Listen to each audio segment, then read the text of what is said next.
When you first start out using a mixing console, some of the first problems you'll encounter are things like your inputs clipping, your inputs being too quiet no matter how high you turn the fader up, or not enough volume in your stage monitors or broadcast feeds, things like that. And like I said, these situations are very common for a new beginner to encounter, and there's actually one primary cause of all of these issues, and that is a lack of understanding of what gain is, why we need it, and how to use it correctly. So in this video, I want to explain why we need gain in the mixing process, and a key part of this is understanding signal flow. So let's start at the very beginning. All right, when you plug a microphone into a cable and you speak into it, the electrical sound wave created by your voice is captured by the microphone, sent through the cable to the console or the interface, whatever you're using to capture that signal.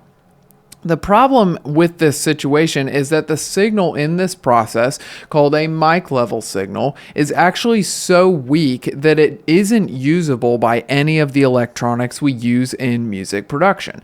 So in order to make the mic level signal usable, we have to add voltage to it. And once you add enough voltage to it, the console or interface or anything else in the signal chain will be able to process it correctly. And this is the job of the preamp, which is controlled by the gain knob at the top of a console. And as we turn up the gain, we're actually adding voltage to that weak mic level signal, and we're converting it into a new kind of signal called line level. And this is the standard almost all audio gear is designed to process signal at. So when we talk about gain, this is the conversion process that we're talking about. We're turning that weak mic level signal into a strong line level signal. Now at this point, you may be wondering, how much voltage exactly do we have to add to reach line level?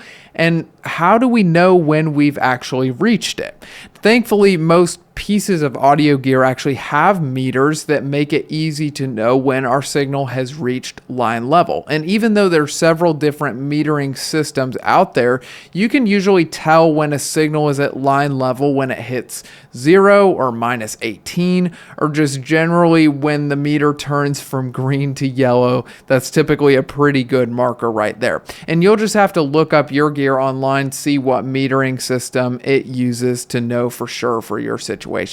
But now you can see why we need gain. Without it, our audio gear wouldn't be able to process that weak mic level signal coming into it. So by establishing signal level standards, we can ensure all of our inputs are optimized for our equipment. And you'll have plenty of signal strength to work with when you start mixing fader volumes.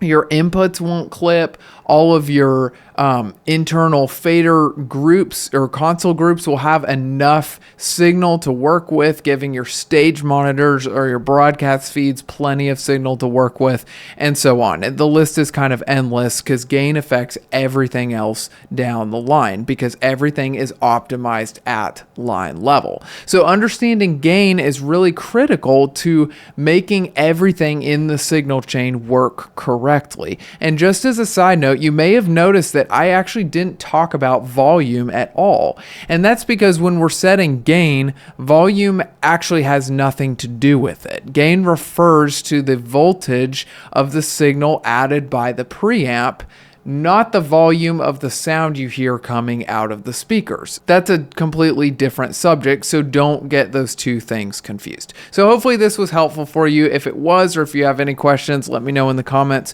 or you can contact me directly on my website, themixingprocess.com. And if you haven't already gone to my website and downloaded my free mixing guide, you should do that today. I think it will be really helpful for you. But thanks for watching. Hope this helped you out. I will see you on the next video.